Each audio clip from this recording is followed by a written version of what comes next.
Welcome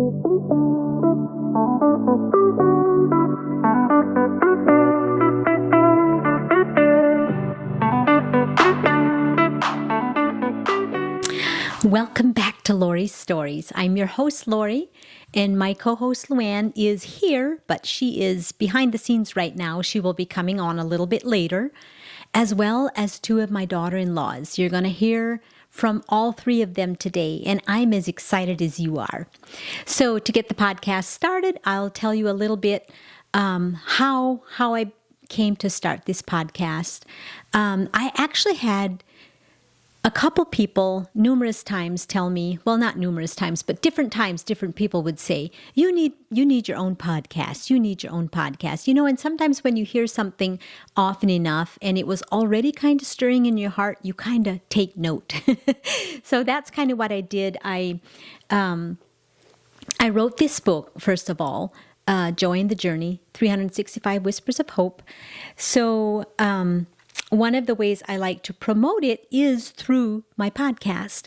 And sometimes I will choose a page from the month that I'm doing a podcast off of to help you kind of know what the book is about. It's real life stories from my current life, bits and pieces of our lives leaving the Amish.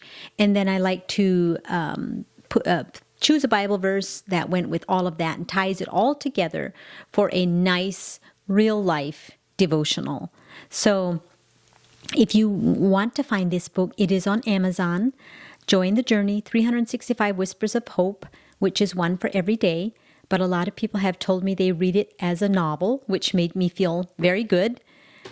And before I forget, and very interesting tidbit is that I will be in my hometown of Bloomfield, Iowa, this coming Saturday night. I'm invited to an authors event of local authors.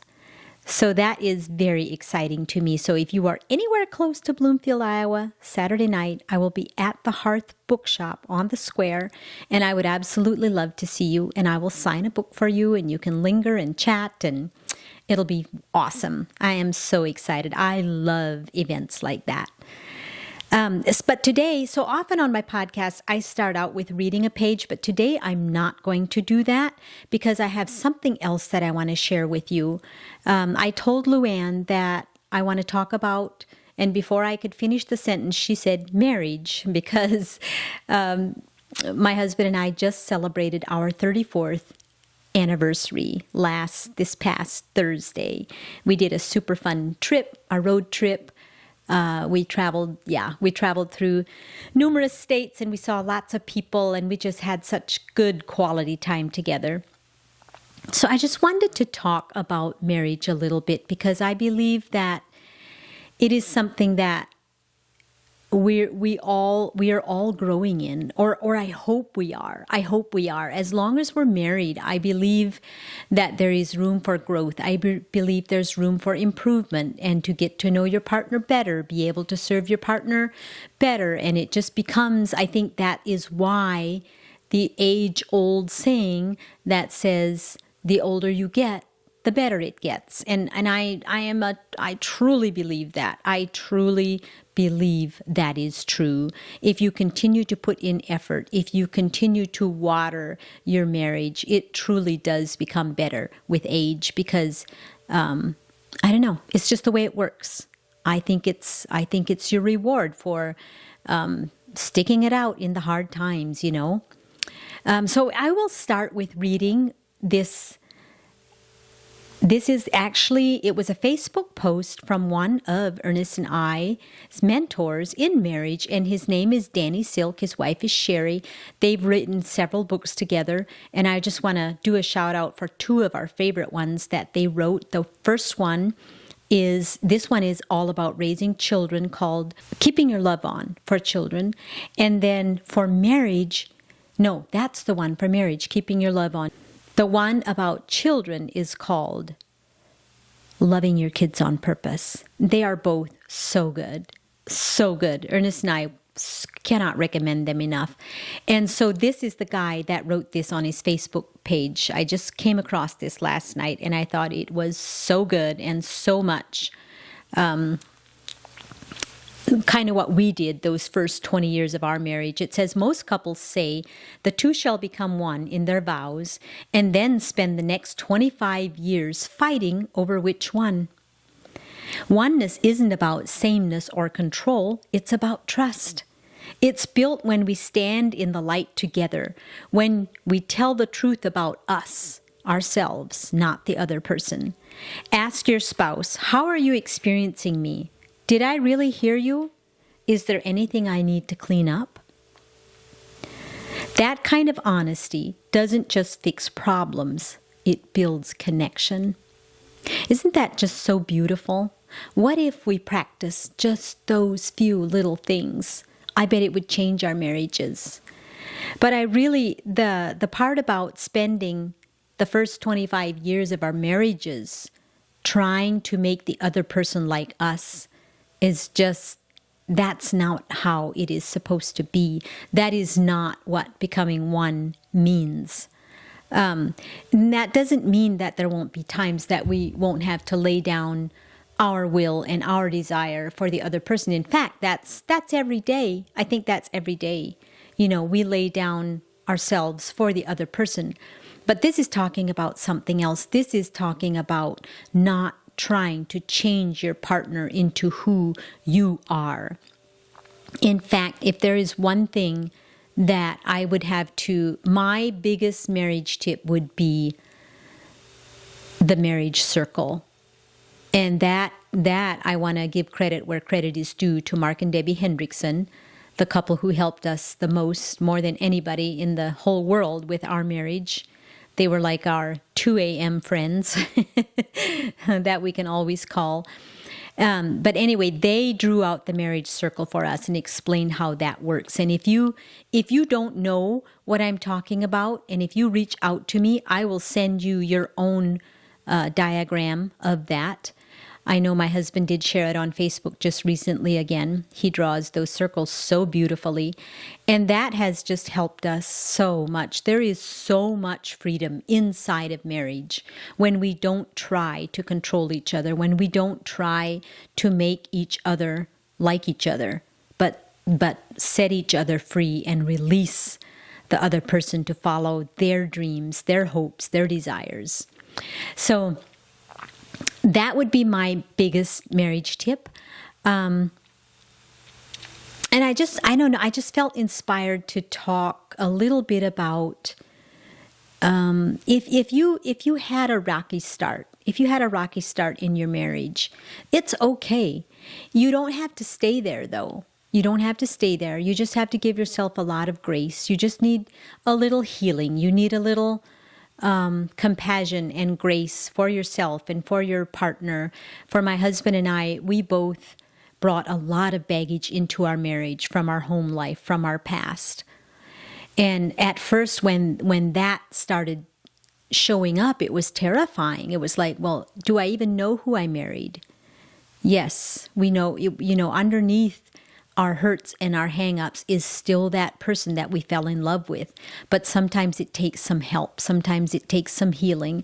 Sometimes it takes some really good, strong mentors who tell you that you can do this, that you're going to make it, that lead you, that help you, that hold your hand and guide you through it. So my wish is for every marriage to have that safe place, to have those mentors. And I also, the other thing I wanted to say is whatever happened to us in the past, like in our childhood, in our teenage years, or maybe in our marriage, whatever it was, whether you were abused or betrayed or misused or lied to, or it doesn't matter. Whatever happened, it can be whatever. You fill in the blank. You put your pain in there. But I'm here to tell you that you don't have to stay there. You don't have to stay there. There's hope. There's healing. There's life after all of that. There is life after all of that. The Jim Rohn says it this way, and there's others that say it as well, but I think he might have been the original one that came up with this. How we respond to what happened to us is more important than what actually happened to us. Most of us have scars. Most of us have things that happen to us that want to derail us or that would love to derail us or take us down. But it's up to us to not let that define us, to not let that change our identity. That is up to us. It's up to us to stop blaming our past, to stop blaming our parents, to stop blaming whoever it was that hurt us. It is time to stop blaming and take responsibility. And you can do this. So I am going to, I'm going to stop for now. I'm going to stop here, and I'm going to bring in my first daughter-in-law that will give you some tips for marriage. I'm excited to hear what they have to say from a younger generation. Okay, welcome back. I brought on my daughter-in-law. This is our second son, Dennis's wife. I could let you introduce yourself as well, but yeah, so she is married to our second son, Dennis. They gave us our 3 beautiful grandbaby boys that you see many times on Facebook. And I'm so thankful that she was willing to come on and share some nuggets, some marriage nuggets. I just asked the girls to share 1 or 2 tips of something that they have found that works for them, because every marriage is different. Mm-hmm. But I still sometimes feel like you can see patterns of things that work. Because we're all human, we're all, we all have kind of the same tendencies still. Mm. So what would you say, Elise, today because you guys have been married, tell us a little bit about yourself. You've been married. Oh gosh. 8 years.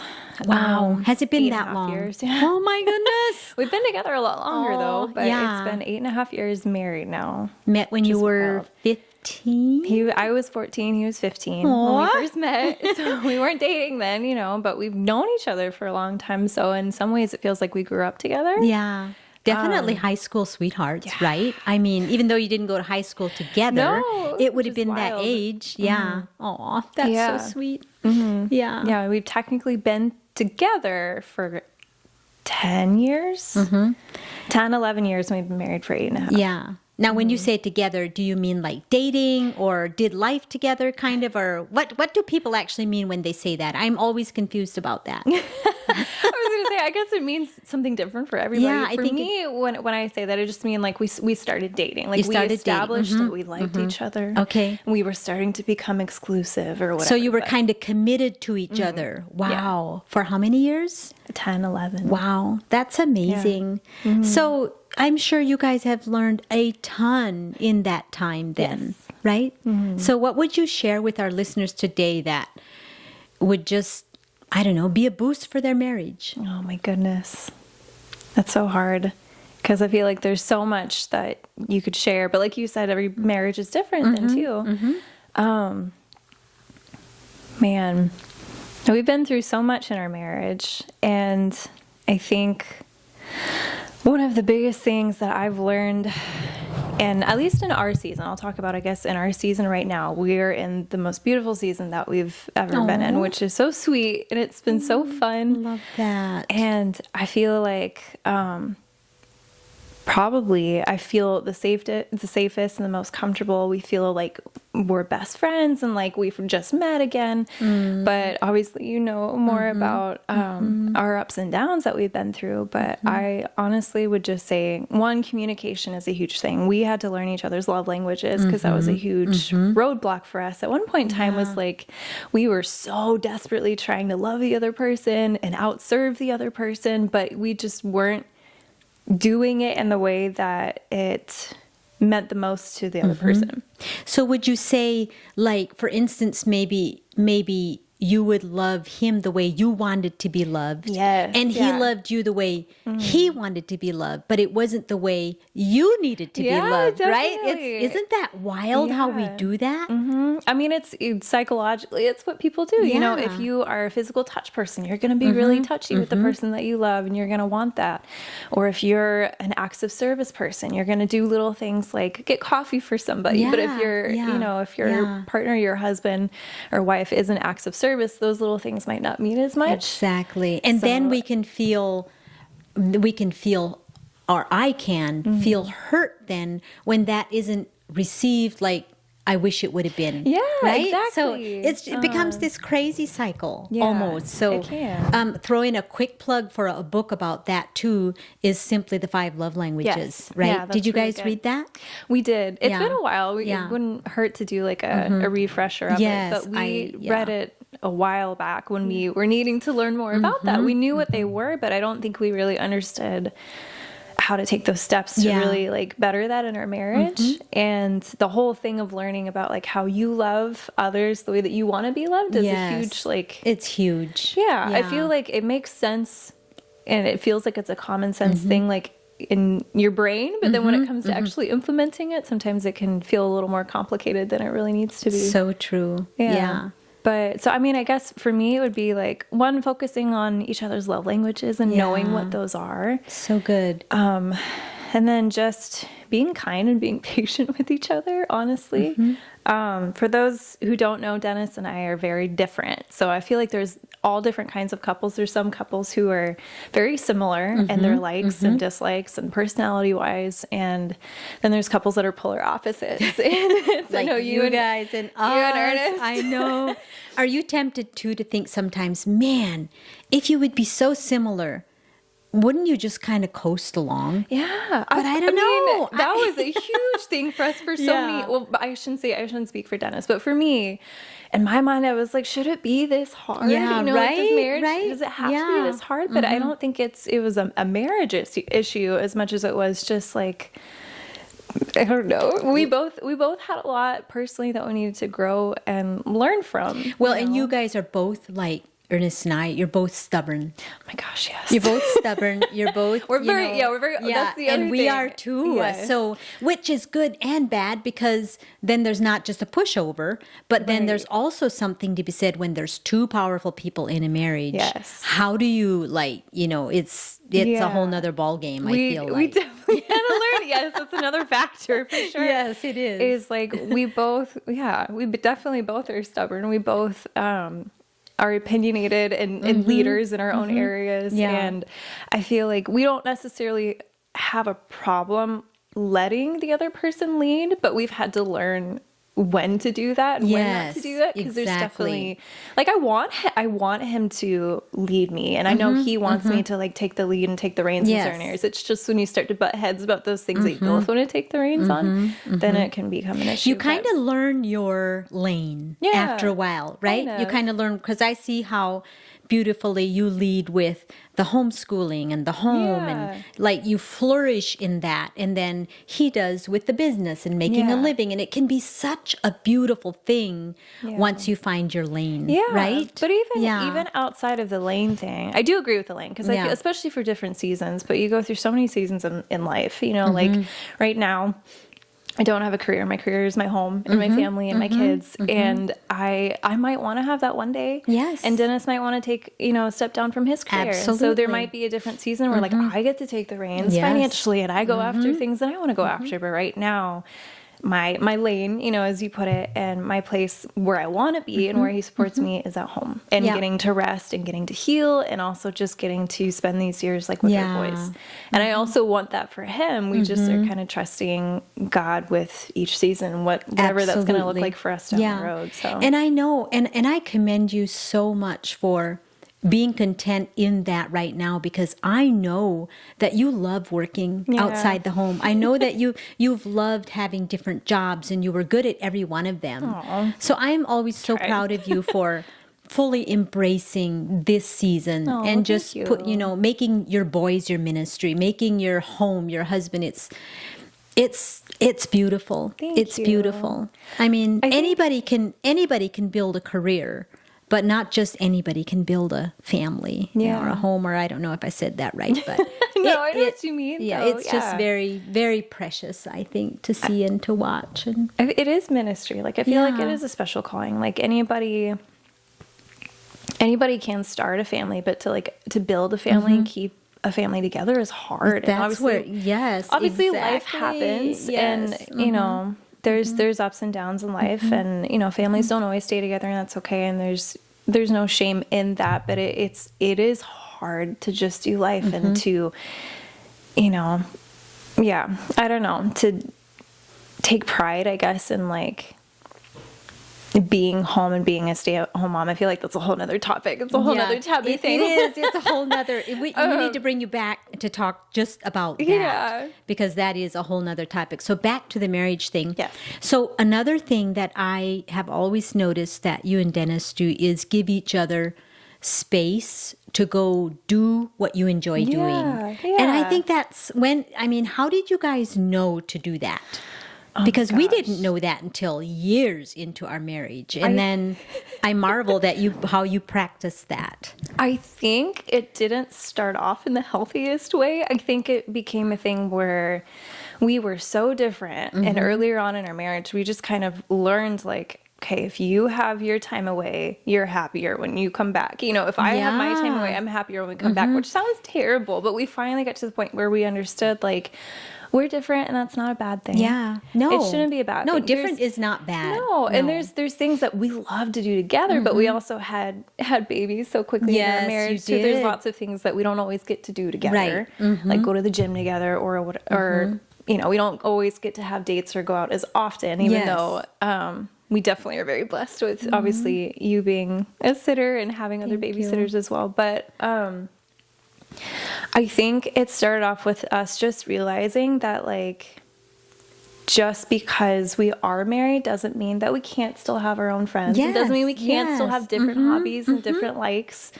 And it almost makes it more fun than when we come together and get to support each other in those things. Like if we feel refreshed, like I love dancing. Dennis doesn't like to dance. Like I don't expect him to want to like to dance, and I'm not going to be upset if he doesn't want to dance. And same for him. He used to love bow fishing. Yeah, it was not my favorite thing at all to do with him, but I went because I love spending time with him, and quality time is one of my love languages. So I think that comes back to like the service thing and like just being kind to each other. Like I think we learned through all the bumps that we're very different, but that we feel good about ourselves and we feel better like when we get to have that time to refresh our personal and individual interests.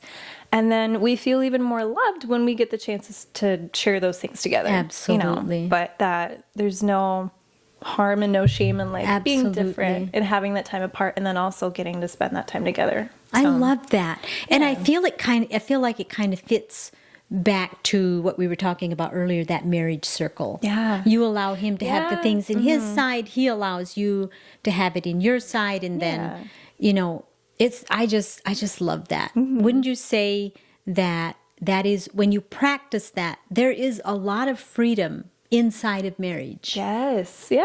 And granted, those circles, you know, what our mentor taught us, as long as it's not immoral, unethical, or what was there's a third one. You know, I can't remember how. But you know, of course, there's boundaries with that. But it's a beautiful way to do marriage, and I see you guys practice that. And thank you. Yeah, I think it's awesome. I think it's just it took a lot of time of like understanding that it's okay to be different, and then just learning how to support each other and how to respect each other in that, and then like I said, the more we grew in respect and love and just kindness and support of one each other, the more we kind of gravitated towards wanting to do those things together, you know, because it is hard sometimes when you don't feel like doing something, you know, that's either out of your comfort zone or something that you know you're not good at or something that you know isn't an interest of yours. But if you marry your best friend and you're with, you know, a person that you like spending time with all the time, it makes it easier, obviously, to want to do that. But. So tell me this, do you love to golf, or do you go golfing because it's a family thing you kind of do? And I do love to golf, yes, but I don't know if I would ever necessarily just go by myself. Yeah, I'm an athletic person, and I'm competitive, very athletic and competitive. I think that's the main reason I like it. I originally started golfing because of Dennis, because he loved it so much. So I was like, okay, I'll try it out, go spend time with him, and then I loved it. And you ended up loving it. Yeah. Oh my gosh, that's beautiful. A shared interest for us as sports. We both really enjoy that. I can so relate to that. I would have never in a million years chosen to go to truck pulls. Right? Like, what? They all look the same, but now I've genuinely learned to like it. Yeah. At least his class, you know, it's Yeah. just kind of like you with the golf. So I think that's so beautiful when we start out doing something because our partner enjoys it. It's like And- taking that first step of just Yes, I like, want to be with you. I'm going to do this for the wanna sake of support you. you. Yes. There's definitely times to do that, right? Yeah.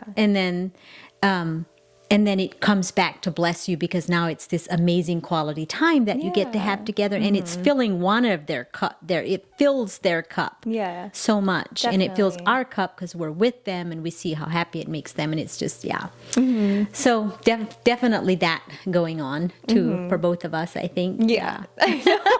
I know. It makes me feel better, you know, because I feel like it can be hard sometimes when you are so different, than your spouse. It can be. 'Cause you feel, Yes. it can feel Yeah. isolating, especially when you're going through like those harder times. Yes, it's like, I am I the know. only one that feels this way, or I why are we know. so different? But I honestly, know. it's like we've grown so much through it, and we know now, that like God put us together for a reason. We've always known it, but it's hard when you're trying to figure those things out. Yeah. Yes. And the other thing But- you guys have had going, or, I don't want to say, how do I want to say this?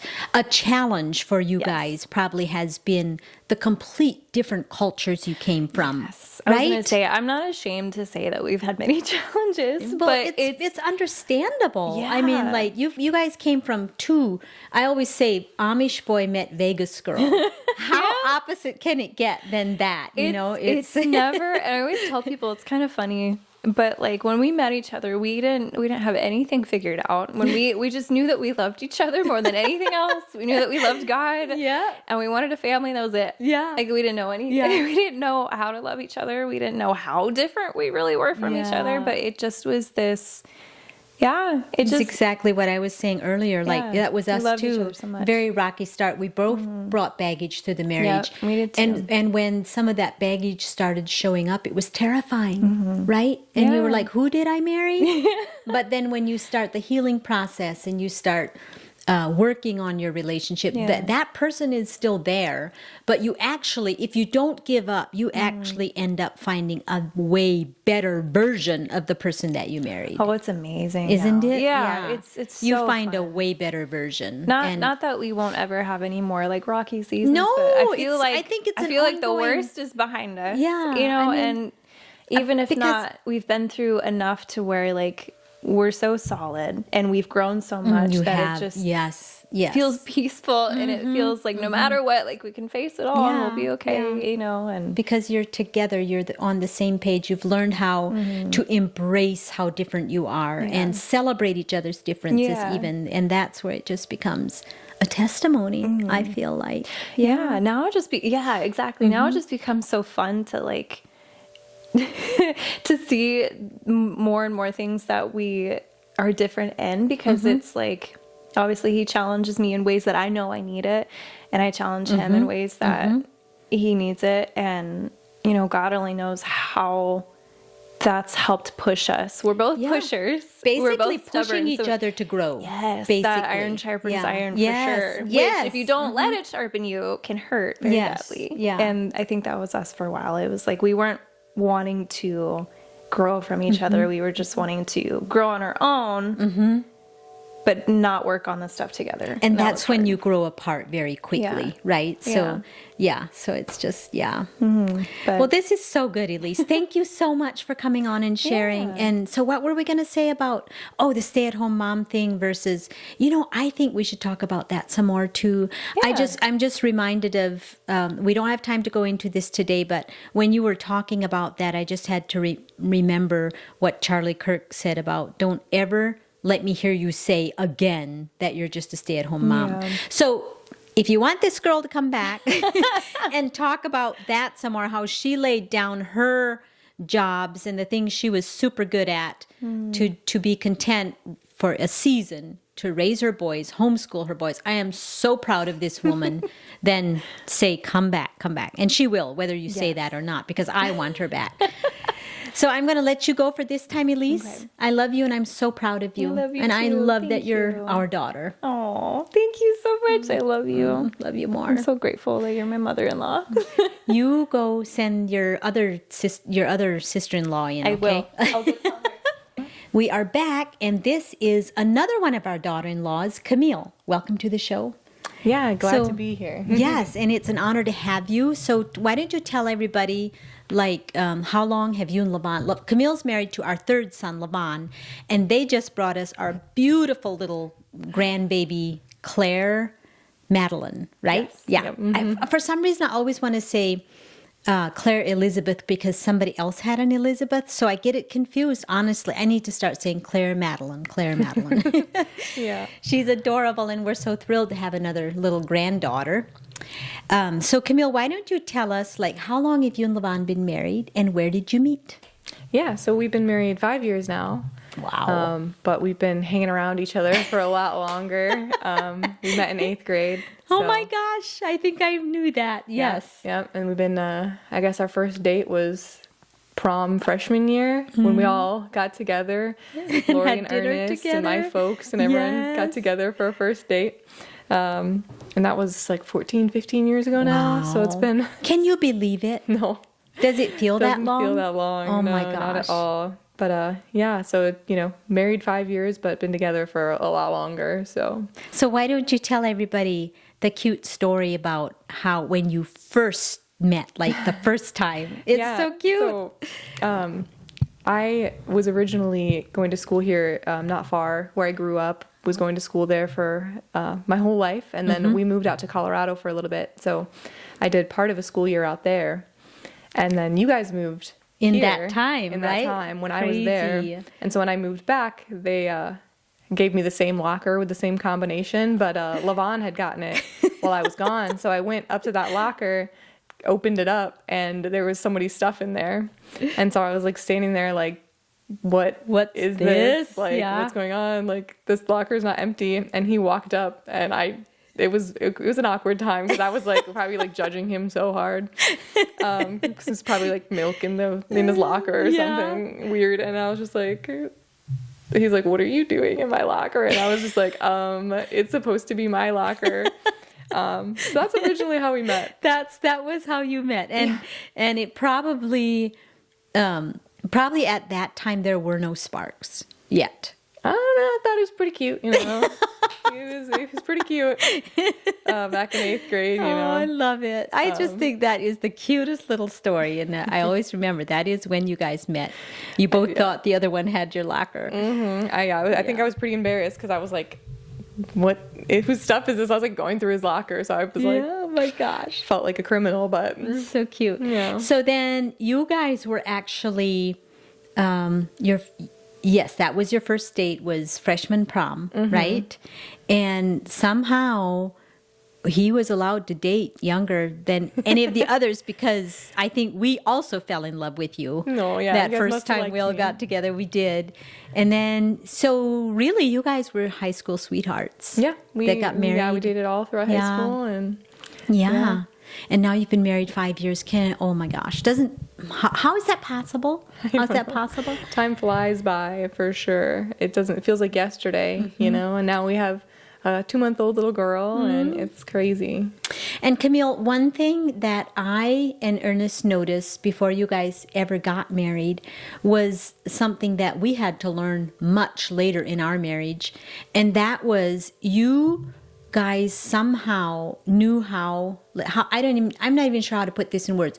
You both knew how to make your world go around with each other, without each other, before you ever got married. Yeah, I mean, so can you speak to that a little bit? I always say it's almost so nice because we got to develop and grow into adults together, kind of. So we kind of shaped each other in a lot of ways because we were so young, you know, I think we were, oh my goodness, we must have been 13 when we met and 14 when we had our first date or whatever. So, we really got to kind of learn who we were as ourselves and who each other were together through that, whole time period as teenagers. So I think that kind of, helped a lot because we kind of shaped each other in a way. Because I know there was a lot of weekends that you were like, because you went on to college then, and I know there were a lot of weekends you didn't always spend the whole weekend together, right? Yeah, I mean, it was a big difference seeing each other in high school every single day, and then not getting to see each other when I was at college much. But yeah, no, we just by then, you know, been together like. I took like a gap year in between, so we've been together like 5 years dating, and we just, you know, we always had a lot in common, and a lot of the same interests and likes. But we definitely, you know, there's things that he likes that I don't like, and things I like that he definitely doesn't. Yeah. You know, I like more like musicals and that kind of stuff, and he's into football and sports. Yeah. And so we definitely have our own hobbies and interests outside of what we like to enjoy together. And I think, you know, just we like being together alone together. Yeah. Like doing our own thing. Yes. But you're just very being content in each other's spaces. You guys are very content with each other, right? And like, you don't need a lot of other people to make your world go round. Am I right about that? That's what it seems like to me anyway. Like, and I wonder if part of that is because you two I see too where you two are you're a lot alike. You're a lot more alike than like Elise and Dennis or like what Ernest and I are. Yeah, I mean, we're very similar. And like I said, I think that's because we were together for so long in that pivotal time that we kind of like almost shaped each other in a way. So I think we are very similar in a lot of ways. And, you know, it works out. It seems to work out well, you know. There's enough that we share and enough that we are different in that I think it's a really great balance. Keeps it interesting. And I know... that you guys speak to the fact that, because I know in one of your notes you wrote to marry your best friend. So what does that, how do you do that? How did you do that? Well, you know, it's just, I was obviously say it was God that like brought us together because it was such a random thing that you moved and came to our tiny school district, you know, that and was then wild. That I moved away and happened to move back, you know, that my parents didn't keep us out in Colorado. So, I would say for sure it's God that brought us together, but it's definitely like you have to work at it, you know. You have to make sure that you become each other's best friends because there's definitely times where you could be like, well, I don't know, maybe, you know, it's not working out or things like that when big obstacles come up, but you know, just finding someone that you can like laugh with and smile with because 99% of life is just small, innocent, or insignificant little moments. And so it's like, if you can't find someone that you can share those tiny moments with that doesn't, you know, find interest in what you find interest in, like, it's tough. So you definitely want to find someone that you can share all of that little moments with. Because it's beautiful. Most of life is little moments, I want to say. There's only so many big ones. It is. It's so many little moments that... lead up to maybe a big moment here and there, but it's how we live those little moments, right? Yeah, those that little daily set us moments, up for success. For sure. Yeah. So give us some tips that you think have worked for Lauanne and you in your marriage, and that would be an encouragement to our listeners today. Yeah. I said one of my main things was that you reminded me recently of again, but focus on the good, you know, in life and with your partner or spouse. Because if you focus on the good things, you will attract the good things to you. You'll see them more often. So true. You know, whatever you put your sights on is what you're going to see. Oh, I love that. So, like, what is it? Philippians 4:8, you know, whatever's true, right, noble, pure, lovely, admirable, and anything that is excellent or praiseworthy, think about such things. Think about such things, You definitely want to focus on those because if you constantly are thinking, my husband never does this, like he doesn't take out the trash, he doesn't help me with the kids, like that's what you are going to think and dwell on. Absolutely. And you're going to see more of it, you're going to draw it to you. And so, I mean, you're going to start getting resentful if you constantly dwell on these things. And so if you focus on all the good things your husband does, if you focus on, you know, okay, he's such a great dad and he works so hard and he does this and supports me and all these things, then you're going to see that in your life and you're going to bring that out. So true. What we focus on grows. Mm-hmm. Yeah. Yeah, what you think on is what And absolutely. life becomes, for sure. So true. That is a wonderful nugget. If you don't take anything else from this podcast, take that verse and meditate on it and apply it to your marriage, apply it to your husband, to your wife, and I guarantee you will see a change. Yeah, because what you think on is what your life's going to be like, for sure. Yeah. Mm-hmm. And it goes from like what you're thinking to like what you're speaking to. Yes. Like that's my next little bit of advice is, you know, you want to honor and respect your spouse and speak with softness and kindness and love to them. And, you know, first it comes with your thoughts and then it comes with your mouth, you know, and life and death is in the power of the tongue too. So it's like, if you are thinking good things and speaking good things over them, like you are going to see those good things, and then with your words bring that out in your spouse. Absolutely. If you're, you know, your words can either be a rot or like the wind beneath his wings, you know. Oh, I love that. And so if you're, you know, if you're saying you never do this, you never do that, and you're thinking it and you're saying it over them, like they're not going to want to do those things, you know, if you're constantly nagging at them. Yeah.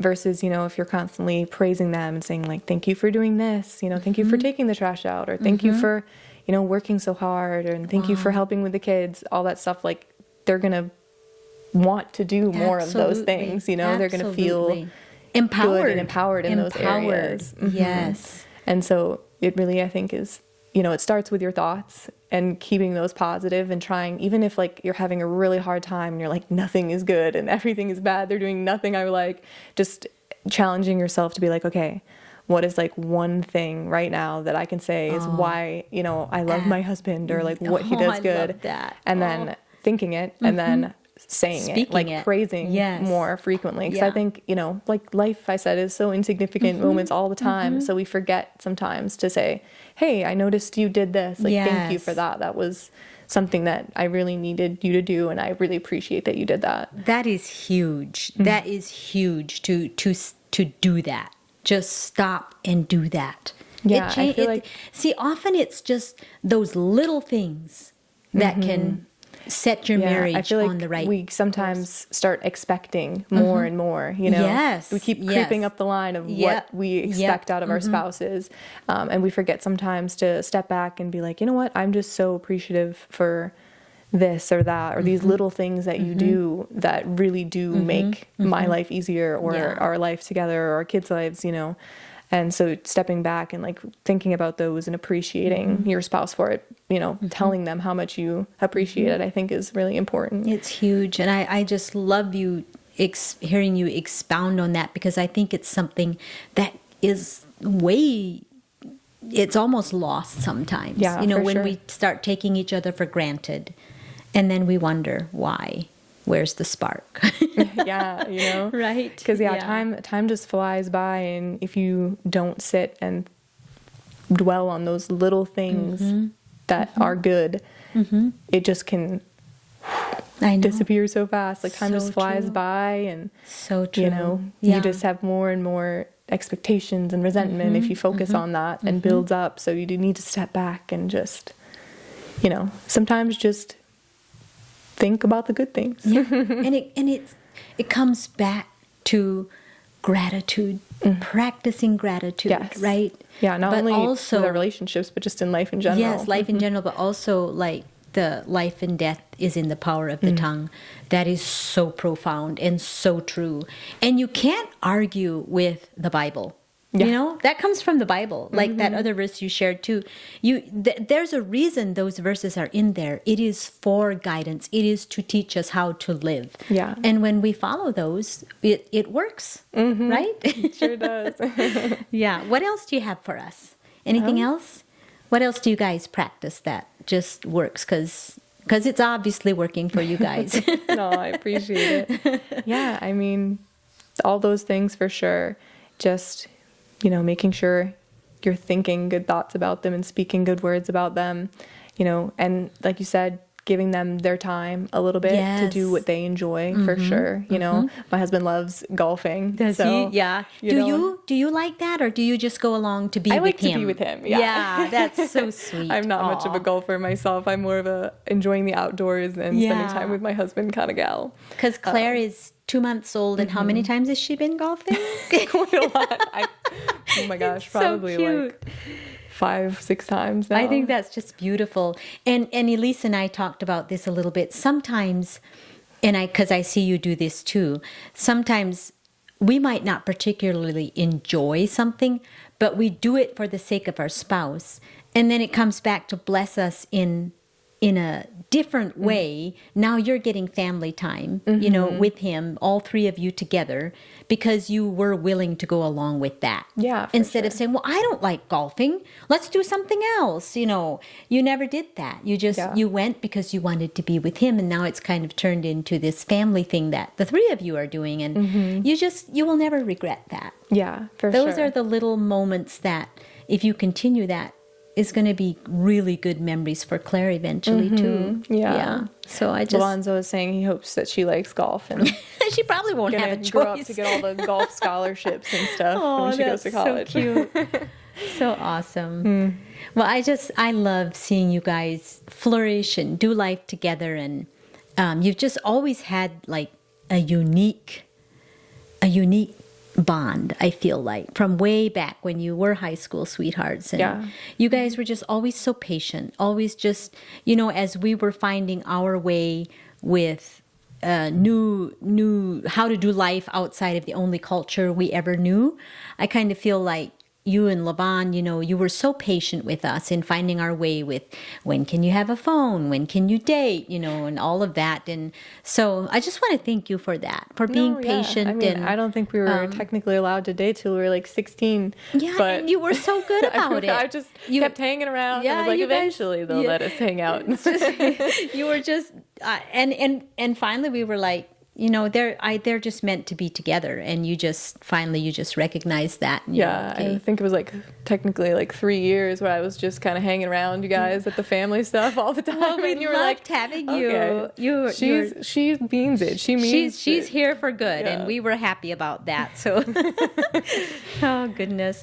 Well, thank you, Camille. Thank you so much for being here today and sharing some tips with our listeners, because I believe that as long as we're married, there's going to be opportunity for growth, getting to discover our partners more, fall more in love. I mean, I dare say that we are more in love now than we were when we got married. Yeah, we loved each other, but it wasn't the mature love that comes with raising a family and, you know, just doing long-term life together. So you guys are a blessing. I'm so proud of you. Oh, thank you. Thank you so much. I mean, having a child now, like, you definitely grow in love for your spouse. You know, like seeing him be a dad. Oh, it's the like, best. It's the best thing. You know, it's like I already loved you so much. I didn't think I could possibly love you more. But like, seeing just him, melts your heart all over, doesn't it? Seeing him be with little Claire, like, I'm just like, and I bet it's the same way for him watching you be a mom. Yeah. So it's very sweet. Yeah. she's a lucky little girl to have parents that love each other so much. And so. All right. Well, I hope you guys enjoyed this. If you have any questions for Camille, put them in the comments. And if you want her to come back, say that too. And we'll have her back on another episode. Oh, yeah. I was glad to be here. Yeah, my pleasure. Thanks, Camille. I love you so much. I love you too. You're the best. And now, for our last and final tips for marriage, Luanne, the co-host, is here. Hello, everybody. So, we've been having such a good day here with the daughters and the grandchildren and babies and all the fun things. So Luanne is going to help me close this out, and I brought her on also to share a couple tips that has worked well in their marriage. So you can do that and wrap it up. Well, you have to tell me if I say anything that the other girls already said. Okay. It will be cool to see if it's repetitious. Yeah. I don't want to be repeating. But it doesn't matter. I think that's good. I couldn't think of anything because I feel like sometimes we just like fall so much into like our same routine. And so I was like, for the longest time, I was like, I don't really know a specific advice tip. But then I thought of two things that kind of go together. And I forgot one of them already. It'll come back to you maybe. One is, gosh, no, I was going to say this one first though, so I have to remember it. Oh, like meeting your partner where they're at. It kind of goes like with the, you're going to do 50, I'm going to do 50, and together we make 100%. But it's, instead of that, it's like, I have 20% today. I need you to do 80. Or I have 20. If you also only have 20, we need to be okay with the other. What's the math on that? Yeah. Like just not being, you know? Yeah. Especially like with a 2-year-old, and now we're pregnant as well. So there's been some nights we're like both so exhausted that we're like, do you have it in you? Do you? You know? That's and awesome. if neither of us do, we're like, you know, we'll get to this stuff tomorrow. But there's a lot of times too where like one of us is like, I have nothing left in me, and so the other one's like, I do. Wow. That's beautiful, actually. Yeah. So it took us like 5 years of marriage to figure out how to just be like, I don't have it. I don't have anything left tonight. Yeah. And that's where I'm at. And so then your partner like walks in and they know like, oh, I already know your tank is empty. So I know what I'm walking into. Yeah. Instead of like coming home and expecting like, because we are very routine. We do the same like routine every night. And then when you come home and one person is just like, blah, like not do it. You're just like, it throws the whole mood off. You're like, what's going on? Are you upset? Are you mad? So we've just learned to say like, I have like nothing left in me today. So and then usually the other person will just step up and be like, okay, I got bedtime, I got cleanup. Like, you just do what you can. And then the next time when I have nothing left, I know that you'll do that for me. That takes a certain level of trust. Yeah. And vulnerability. Yeah. Vulnerability to say that, tell your partner that, and then trust on the other partner to trust that they won't just take advantage of it. Yes, that they won't take advantage of it. I like that. Yeah. Well, my second tip goes with that, because that was my big issue. Is I used to like, especially when we first had a baby, I would like keep score of like everything that I was doing. Like I didn't even try to, but like Trent would be like, oh yeah, she did. I like mentally would be like, well, I've changed 15 diapers and I've done the dishes. Okay, I did the load of laundry. Like what are you doing? You know? And I would get in a spiral of everything I've done. Yeah. And then I'd be doing more. And I get more mad. Like I'm just like giving a bath, but I'm like raging because I'm like, okay, now I've also given a bath today. Like what have you done? Yeah. And then I'm just looking for like everything that I'm doing. And that's just like such a negative spiral. And I used to do that and it was awful. And now I just like genuinely do not keep score or try my best to just not keep score. And if we have a night where like Trent just doesn't have it in him and I do everything, it's like, okay, he'll do it next time. Absolutely. But I think it like does go on with trust that he will do it next time, you know? And so we're lucky in that way that neither of us is, I mean, when I was in my first trimester, it was all Trent for like 14 weeks, you know, he was doing everything. So that for him, pat on the back, because I was not like then doing it in turn. But now that we're in the second trimester and everything, it's like I am back. You're and back. We're good. And now we're a team again. So in those phases of life, it's like one partner. Sometimes you just have to take it on. Absolutely. I really, really like that. And to be fair, your first trimester, you were very sick. You were sicker than you were with Lila, weren't you? Yeah, I was bedridden for a week there. And I remember it was pretty random. rough. Yeah. So I think that is amazing. So to kind of paraphrase, like it's not wise to keep score.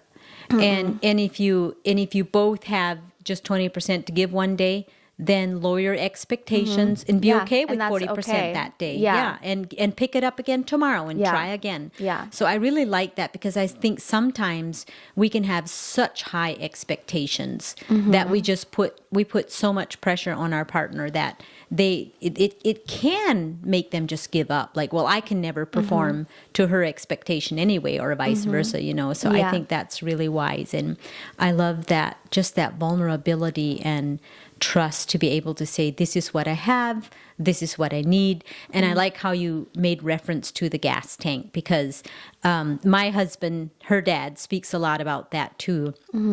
whenever he does marriages ceremonies, he always talks about how important it is to recognize what it takes to fill your spouse's gas tank and to help them keep that filled. So anyway, Luanne, I forgot to, most people know who you are, but why don't you share really quick, like how did you and Trent meet and how long have you been married? Trent and I met in college. We went to the same Western Tech in La Crosse. We met the first night there, like the first, well, yeah, you like move in the day before, and then that night or the next night, there's a lot of parties. Now you It's called Welcome Weekend because Welcome everybody's Weekend. welcoming each other. And I met him at like the very first house I walked into. I met him that night, and then we just like kept bumping into each other like in the residence hall and just like through other events that week. And then I asked his buddy for his Snapchat. So you had kind of sparks for him right away, didn't you? Oh yeah, I was like, Yeah. ooh la la, Kind of smitten with him. Yeah, he played it very cool. Like I had no idea he liked me for the first like 2 months, except for that he would like take me on dates, but he was such a business guy that he would like work all day and go to classes all day and not check his phone one time. And I'm like, he hates me. Like he hates me. It's 11 o'clock and he hasn't texted me. And then he would text me back for the day and I'd be like, oh my he loves me. Yeah. So it was like 2 months of I'm like, okay, I'm not gonna like, I don't want to pursue him. I want him to pursue me, blah, blah, blah. And then it was like one night I was in my dorm room, I was like eating ramen, and he texted me. On a college budget. Yeah, I was like writing a paper, and he texts me. He's like, I'm going to go all in on you. And I was like, okay. Aww. Oh my gosh. And so, yeah, I met in college right away. And then we dated for about a year after that, got engaged, and had like a 6-month engagement. And because I think we were dating for like a year and a half before we got married. And then we got married. I was 20, and yeah, Trent was 20. He turned 21 like 12 days after we got married. So yeah, You guys got married young, but I'm all about that. yeah. So yeah. So it's been, we're going on our 6th year. 6th year. Can you believe that? No, but we always talked about it. We're like, when we're 30, we'll have been married for 10 years. Yeah. Like that. I think that's so cool. You guys But should do if something. Lila wants to do that, oh my gosh. Like, no, thank you. Everything looks different when you have children, right? I know. You see everything through the eyes of children. Well, I hope you guys enjoyed this this episode on some marriage tips, and we're all still learning. I always say, as long as we're married, there's going to be things to figure out together, to navigate together, but I truly believe that it becomes easier. You fall more deep in love the longer you've been married, and mature love there's safety in that. I believe stability and safety, that it's well worth navigating the rougher times. So if you have any questions or comments, feel free to give us feedback. You can watch this on YouTube or listen to Spotify or Apple Podcast. Yeah. Wow. You said I didn't that. stutter all Wow. over it this time. So thank you so much for watching. We would love your feedback. If you want the Marriage Circle, reach out to me and I will make sure you get your copy. It might change your life, might change your marriage like it did ours. All right. Good job, Mom. Thank you. Bye,